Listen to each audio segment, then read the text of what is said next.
welcome back. Ini adalah bagian pembelajaran kita mengenai 7 hukum kehidupan yang ditetapkan oleh Tuhan. Kita belajar pada video ini adalah hukum kehidupan yang keempat. Apa artinya sebuah nama?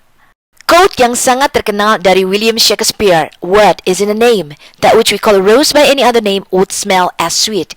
William Shakespeare mengatakan, apa sih artinya sebuah nama? Kalau kita memanggil bunga mawar dengan nama lain, wanginya akan tetap sama katanya. Benarkah kata William Shakespeare ini? Berbeda dengan perkataan William Shakespeare, when the Lord gives someone or something a name, it has a meaning. Jika Tuhan memberikan nama seseorang atau sesuatu di dalam Alkitab kita, itu mempunyai arti. Ini adalah hukum kehidupan yang keempat, the fourth law of life yang ditetapkan oleh Tuhan. Siapa yang memberi nama, maka dia akan berkuasa atasnya. Kita baca ya, Kejadian 2 ayat 19 sampai dengan 20. Lalu Tuhan Allah membentuk dari tanah segala binatang hutan dan segala burung di udara.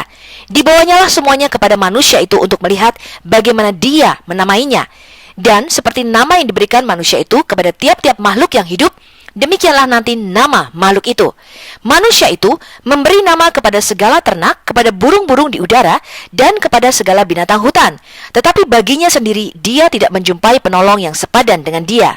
Kejadian 2 ayat 19 itu diterjemahkan dengan kurang tepat oleh Alkitab LAI kita. Dikatakan, seperti nama yang diberikan Adam kepada tiap-tiap makhluk yang hidup, demikianlah nanti nama makhluk itu. Terjemahan yang benar adalah, seperti nama yang diberikan Adam kepada tiap-tiap makhluk yang hidup, demikianlah nama makhluk itu sesungguhnya. Tuhan yang sejati, dia tidak bernama teman-teman, sebab dialah yang memberikan kepada kita namanya. Efesus 3 ayat 14 sampai dengan 15 mengatakan, itulah sebabnya aku sujud kepada Bapa, yang daripadanya semua turunan, semua keluarga yang ada di dalam surga dan di atas bumi menerima namanya. Jadi kita tidak menamai Tuhan. Itulah sebabnya Tuhan berkata, aku adalah aku. Artinya dia yang ada dengan sendirinya, yang hidup, yang sudah ada, yang selalu ada, dan yang akan datang kemudian. Nama Yahweh, Tuhan kita, itu mengandung arti yang hidup kekal atau sumber hidup. Kita sudah belajar mengenai rencana awal Allah untuk Adam di Kejadian 1 ayat 26 sampai dengan 28, yaitu Adam dijadikan Tuhan, Kyrios atau penguasa atas seluruh bumi, imam dan raja di bumi. Karena itu, apa artinya ketika Adam memberikan nama binatang-binatang? Dia mempraktekkan otoritas atau kuasanya atas seluruh makhluk hidup yang ada di bumi. Binatang-binatang dari tanah itu dibawa ke hadapan Adam. Dan ketika Adam memberi nama binatang-binatang itu, maka mereka menjadi makhluk yang hidup. Yang diberi nama oleh Adam ini adalah spesies ya teman-teman ya. Bukan seperti nama anjing kita misalnya Chico dan sebagainya. Dalam pemikiran Yahudi, nama setiap ciptaan adalah sumber kehidupannya. Huruf-huruf Ibrani membawa kuasa ilahi, dan ketika disatukan dalam formasi yang berbeda, mereka memberi kehidupan dimanapun mereka diterapkan. Jadi semua benda yang diciptakan secara langsung dipengaruhi oleh nama Ibrani mereka dan huruf-huruf yang menyusunnya. Kita lihat dulu pemikiran Yahudi di dalam kutipan para rabi. Berikut adalah kutipan dari Midras tentang Kejadian 2 ayat 19. Ketika Yang Maha Kudus, terpujilah dia, hendak menciptakan umat manusia, dia berkata kepada para malaikat atau para Elohim yang melayaninya dengan mengatakan, marilah kita membuat Adam. Malaikat menjawab, apa yang luar biasa dari Adam ini? Jadi dia membawa setiap makhluk ke hadapan para malaikat dan bertanya kepada mereka, makhluk ini apa namanya? Tapi mereka tidak tahu. Kemudian dia membawa makhluk-makhluk itu ke hadapan Adam dan bertanya kepadanya, makhluk ini apa namanya? Dan Adam menjawab, ini sor, bahasa Ibrani untuk lembu. Ini khamor, untuk keledai. Duck, untuk ikan. Calf, untuk anjing, dan sebagainya. Kisah Adam memberikan nama kepada binatang-binatang ini juga masuk sebagai ayat di dalam Quran, tetapi ceritanya agak diselewengkan. Nah, sekarang kita ambil makna rohaninya. Apa artinya Adam memberikan nama kepada setiap hewan-hewan tersebut? Adam mampu memahami komponen spiritual dari roh kreatif yang membawa setiap hewan menjadi ada, dan menamai setiap hewan sesuai dengan konfigurasi spiritualnya. Nama Ibrani dari segala sesuatu adalah ekspresi dari esensi dan sifatnya. Dengan memberi nama setiap makhluk, Adam harus menganalisa esensi dan sifat masing-masing. Dan dengan demikian, dia dapat menyimpulkan apa arti namanya. Dengan melakukan itu, Adam menyadari bahwa tidak satu pun dari makhluk-makhluk ini yang merupakan pasangan yang cocok untuknya. Adam adalah makhluk rohani yang ada dalam tubuh jasmani dan mempunyai jiwa. Adam mengartikulasikan gagasan bahwa realitas fisik dapat dan harus mengekspresikan sumber spiritualnya dan sesuai dengan esensi spiritualnya. Dalam pengertian ini, Adam menghidupkan ikatan antara hewan dan sumber spiritualnya. Di sini Adam memulai proses pemenuhan tujuan penciptaan, yaitu menjadikan dunia sebagai rumah bagi Tuhan. Sebaliknya, para malaikat yang sepenuhnya adalah makhluk rohani atau makhluk spiritual tidak dapat membayangkan kemungkinan ini. Tentu saja mereka tahu asal-muasal spiritual hewan, nama-nama pola dasar spiritual mereka. Tetapi mereka tidak dapat membayangkan bahwa hewan fisik harus diberi nama yang sama, yang akan mencerminkan ikatan antara sumber spiritual dan makhluk fisik mereka. Jadi kita diberitahu bahwa ketika Tuhan menciptakan Adam dan dia berkonsultasi dengan para malaikatnya, Kejadian 1 ayat 26, para malaikat bertanya kepada Tuhan, apa sifat orang ini? Tuhan menjawab, kebijaksanaannya lebih besar dari milikmu. Untuk menunjukkan ini, Tuhan sekarang membawa hewan-hewan itu ke hadapan para malaikat, tetapi mereka tidak dapat menyebutkan nama mereka. Kemudian Tuhan membawa binatang-binatang itu ke hadapan Adam dan dia bisa menamai hewan-hewan tersebut. Ini ada di dalam Bereshit Rabah 17 ayat yang keempat. Kemudian dikatakan di dalam Alkitab, dan seperti yang Adam namakan setiap makhluk hidup itu, maka demikianlah nama makhluk itu sesungguhnya. Jadi ketika Tuhan menciptakan makhluk-makhluk hidup tersebut, dia hanya berfirman.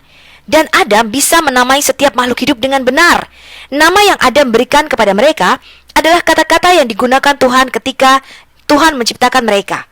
Meskipun sekarang umat manusia secara keseluruhan kita tidak lagi memiliki hikmat yang mendalam atau spiritual yang mendalam seperti Adam, ketika orang tua memilih nama untuk anaknya, pilihan mereka secara tidak sadar dipandu oleh inspirasi ilahi agar sesuai dengan karakteristik jiwa tertentu dari anak tersebut. Pada waktu Tuhan menciptakan patung hidup yang mirip dengan gambarnya atau mirip dengan rupanya, maka Tuhan memberikan nama Adam kepada makhluk ciptaannya ini. Adam berarti anak dari tanah yang merah. Maknanya berasal dari bahasa Ibrani Adamah yang berarti tanah, dari mana Adam dikatakan terbentuk. Nama ini juga mengacu pada warna kemerahan yang diasosiasikan dengan kulit manusia. Adam itu berarti kemerahan karena darah dan terhubung dengan kata tanah. Ini adalah esensi dari Adam. Kita baca kisah di Kejadian 2 ayat 23 ketika Hawa dibawa kepada Adam setelah Hawa dijadikan. Berkatalah Adam, inilah dia, tulang dari tulangku dan daging dari dagingku. Ia akan dinamai Isyah atau perempuan, sebab dia diambil dari Ish atau laki-laki. Jadi pada waktu diciptakan Allah, laki-laki dan perempuan, kedua-duanya bernama Adam. Kemudian setelah yang perempuan ini melahirkan anak, maka Adam mengganti nama perempuan itu menjadi Hawa, yang artinya ibu dari semua yang hidup. Itulah sebabnya perempuan harus tunduk kepada laki-laki, teman-teman. Sebab Adamlah yang memberi nama Hawa kepada yang perempuan. Begitu pentingnya nama ini, sehingga Tuhan juga merubah nama Abram menjadi Abraham. Kita baca di Kejadian 17 ayat 5. Karena itu, namamu bukan lagi Abram, melainkan Abraham. Karena engkau telah kutetapkan menjadi bapa sejumlah besar bangsa. Dia juga mengganti nama Sarai menjadi Sarah. Tentang istrimu Sarai, janganlah engkau menyebut dia lagi Sarai, tetapi Sarah, itulah namanya. Dan ini artinya anugerah, teman-teman, atau double grace, yang dimasukkan di dalam nama Abram dan nama Sarai. Kedua-duanya mendapatkan esensi anugerah dari nama Allah itu sendiri. Selain itu, Allah juga mengubah nama Yakub menjadi Israel. Kita baca di Kejadian 32 ayat 28, kata orang itu, namamu tidak akan disebutkan lagi Yakub, tetapi Israel, sebab engkau telah bergumul melawan Allah dan manusia dan engkau menang. Hal ini juga Anda bisa baca dalam Kejadian 35 ayat 10. Firman Allah kepadanya, namamu Yakub. Dari sekarang, namamu bukan lagi Yakub, melainkan Israel. Itulah yang akan menjadi namamu. Maka Allah menamai dia Israel. Jadi siapa yang memberi nama, maka dia berkuasa atasnya. Dan orang yang diberi nama akan menjadi milik orang yang memberikan nama kepadanya. Kita baca dulu bagaimana dengan Yesus, teman-teman. Dalam Matius 1 ayat 21, Gabriel berpesan kepada Yusuf di dalam mimpi, Maria akan melahirkan anak laki-laki, dan engkau akan menamakan dia Yesua, karena dialah yang akan menyelamatkan umatnya dari dosa mereka. Ingat ya, begitu pentingnya nama ini, sehingga anak yang akan dilahirkan Maria tidak boleh diberikan nama Abdul, Bejo, Slamet, Muhammad, Ahmad, apalagi nama Joko, teman-teman. Kemudian kita baca lagi, Lukas 1 ayat 31, Gabriel berkata kepada Maria, sesungguhnya engkau akan mengandung dan akan melahirkan seorang anak laki-laki, dan hendaklah engkau menamai dia Yesus atau Yeshua. Gak boleh Abdul, Bejo, Slamet, Muhammad, apalagi Joko. Begitu pentingnya nama itu, kenapa teman-teman? Dalam Kisah Rasul 4 ayat 12 dikatakan begini, Dan keselamatan tidak ada di dalam siapapun juga selain di dalam Dia, Yesus Kristus. Sebab di bawah kolong langit ini tidak ada nama lain yang diberikan kepada manusia yang olehnya kita dapat diselamatkan. Dan Tuhan berjanji jika kita setia sampai akhir, maka nanti di langit yang baru dan bumi yang baru kita akan diberikan nama baru oleh Tuhan sendiri.